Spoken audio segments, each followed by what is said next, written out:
4:30 on Sunday. We got updates in the Sunday session, of course, on this Liverpool versus Manchester United. Now, Liverpool once upon a time did. That's put Jamie a whooping. O'Hara, by the way. It's Jamie O'Hara. Yeah. Whooping. They did put a whooping on. Yeah. They put 7 on them. You remember that? Yeah. Higher or lower than 7? Are we No, we're not doing that. Higher, lower. Higher or lower? Lower. Come on, man. Lower. I've watched a couple of Manchester United performances recently, and they've been really bad. Lower. 5? They'll be up for this game. Of course. Well, if they're not up for this game, there's something up.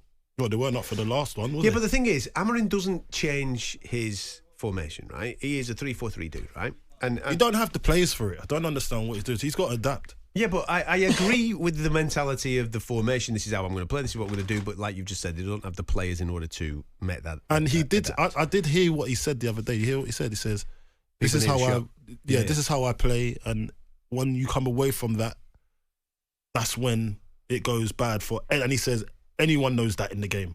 Well, I don't know that. I don't know what he's thinking. But I know if you're getting beat with that formation because you don't have the right players, change it. Yeah. Simple. Don't start saying, we don't. That's not good enough. And then flirting with relegation when you could actually just change it to suit the players that you have and then rebuild in the summer. That is the smart thing to do, is it?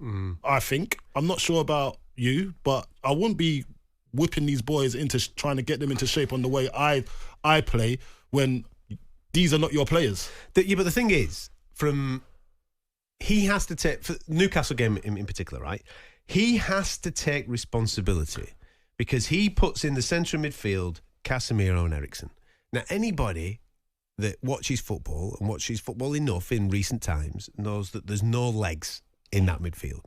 And if you're playing against that Newcastle midfield that's got full of youth, full of vigour, you've got Joe Linton in there that's running around stomping all over everybody and whatever, you're doing his business. He's a problem at the moment. Since he's come back from injury and he is... Mate, I mean, top notch. There's a lot of legs, a lot of physicality in that midfield, and you put those two lads up against him when maybe you had better options of a Kobe Menu. They got run over. They got absolutely bulldozed, right? So that's on the manager because that's team selection. Yeah, he has to get the team selection right against Liverpool at the weekend because if he doesn't, this could be horrific to watch for Manchester United fans because Liverpool's midfield is full of energy. It is full of legs. They do play through those lines extremely well. And they've got Salah on the right. And I know that the Manchester United wing backs, if we're going to class them as that, are more defensive minded, so they're not going to get caught out of position. You don't think, but they're playing against the lad that is delivering numbers this year. They're just ridiculous, astronomical numbers, mate.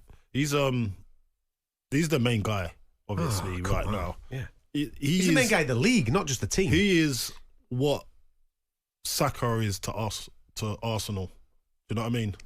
Yeah, Salah is what Saka is to Arsenal, and more. And more. I think I'm more. So he's carrying that team to the next level. Without Salah, will they be doing the same things? I think they'd still be doing very well.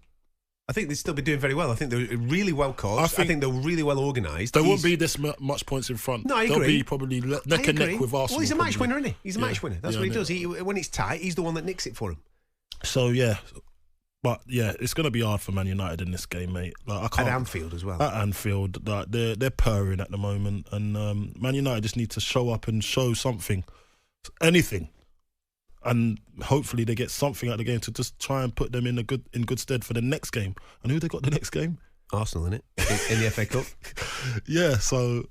And anything could happen on that one there. Because Arsenal, actually, they've been scuppered with injuries. So... Mate, stop it. Do you reckon? Stop it. All right, cool. It's back-to-back beatings. No problem. I'll let you say that. I was trying to be positive. I was trying to be positive for Man United fans. I'm just going to tell you straight, right? No, it's not bang out of order, that. You can't see where United are going to make a dent in Liverpool this weekend. You just can't see it. Spurs, Newcastle. Newcastle are doing bits at the moment, looking good. As I said, that Joe Linton in midfield, he's just stomping on everyone at the moment, isn't he? Like what a player, and Isak's unbelievable. The fella up front, he's like. Do you know what I'm most impressed with this? Listen, Isak's superb. Joe Linton's great. Yeah, left back. Yeah. Lewis Hall. Yeah, mate, Lewis Hall's been outstanding. In that partnership that he's got going on with Anthony Gordon, superb. We've got to talk about Bruno, man. Bruno, the way he dominates the midfield like some of the work he does goes unnoticed because it's not the cleanest of sides or the most glamorous of the side of football. Yeah, but he loves the naughty stuff. He loves the naughty stuff. You see, he loves because it. he just disrupts any kind of rhythm the other team's trying to get to. Yeah. And it's actually annoying because I can see it coming a mile away. I know what he's doing. But what a player he is for them. Yeah. And now they've just got Tonali back as well. So they're doing bits, man. I do love watching them sometimes. Mate, that could be a great game. Spurs against Newcastle could be an absolute fantastic game of football because Spurs, they're gung-ho. It is what it is. It is what it is. It's who we are, mate. We're not changing that. But I love it. I love watching Spurs because you're guaranteed entertainment. Yeah. And obviously, I'm not a Spurs fan, so Spurs fans it is great. But it is great attitudes. to watch, though. It is great to watch. But frustrating for a fan when they know they can produce more. I get it. Not more as in going forward and being expansive because they're trying that, but defensive-wise as well and all the little bits and bobs that come whenever with I see Spurs' name on the TV, bit naive. I'm watching this. Some of the substitutes sometimes, the tactics going into games, I can understand where they're coming from. But for someone that don't care and just wants to see a game of football... Great game of football to watch when you see Spurs. Will there be more or less than 6 goals in that game? It'll be less. Do you think? Yeah. 3-2? 3-2. It's like Newcastle. Yeah. No, it's well, actually, I don't know. Spurs on the road. How are they doing on the road? No, I think you've got it. I don't have it here. Right. So it's at Spurs. Spurs at home. I'm going to go... It's Spurs at home. Why does it say Newcastle v Spurs here? It's is it wrong? Yeah. What's wrong with you? Stitching me up. I'm going to go... I reckon there'll be 5 or more goals. 5 or more? Yeah. Whew. Newcastle score goals. Spurs score goals. Yeah. And Spurs can't defend. So mate, there's goals in the game. You're going to go what? What are you going to go, 5-2? 3. 5-2? I was only going to say 3-2. But yeah, all right, if you want 5-2. And then you've got Manchester City hosting West Ham United. Are you excited about this one? Of course. It's the best time to play them. You fancy it? We can... things could look a bit positive. Yeah. If we do go to Man City, as people have done, and turn their season around. Yeah. And but your main man. Jared's done his foot, hasn't he? Jared's out. So Kudus will go on the right, where he's. I fancy him on the right. He's really good on the right. And that's his probably favourite position. Jared's a big blow, though. Man. But Jared's a big blow. Yeah. Antonio's a big blow. Of course. Because so.